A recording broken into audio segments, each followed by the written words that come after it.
Artificial ఇంటెలిజెన్స్తో మరింత సులభతరంగా రొమ్ము, ఊపిరితిత్తులు, ప్యాంక్రియాటిక్ క్యాన్సర్లను గుర్తించి వైద్యం అందించవచ్చని ప్రముఖ వైద్య నిపుణులు డాక్టర్ గురు ఎన్ రెడ్డి తెలిపారు. ఈ నేపథ్యంలో హైదరాబాద్లో క్యాన్సర్ చికిత్సలో కృత్రిమ మేధ వినియోగంపై ఒక సదస్సు జరిగింది.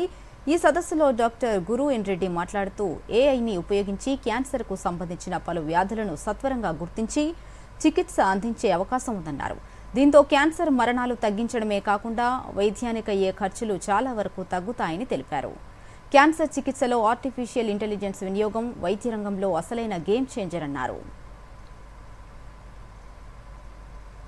చేయాలి అనే దాని గురించి మనం చూసినట్టయితే ఈ పేషెంట్ 3 నెలల క్రితం క్యాన్సర్ ని డిటెక్ట్ చేయగలిగిన leading in this part. This is what I told you. When AI comes, it will send scan కి తీసుకున్నప్పుడు first the other fields which I told you AI adjustment technology వచ్చినప్పటికీ కేవలం డబ్బు కొరకు ఈ tech but first congratulations. Will you just permit me to give the Indian Institute of Science in Bangalore, and before that he obtained his master's.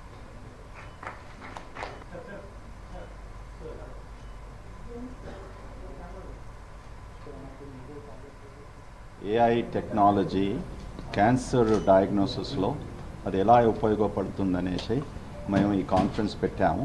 MIT, Harvard, మరి Mayo clinic, మరి Netherlands, ఈ దేశాల నుంచి, ఈ సంస్థల నుంచి ఎవరైతే ఈ ఇన్వెంట్ చేశారో ఈ ఆర్టిఫిషియల్ ఇంటెలిజెన్స్ టెక్నాలజీస్ మాతో వాళ్ళు ఒప్పందం పెట్టుకొని మాకు ఈ టెక్నాలజీస్ ఇచ్చినప్పటికీ మేము గౌరవంగా ఈ హాస్పిటల్లో ఇది ఇంప్లిమెంట్ చేశాము.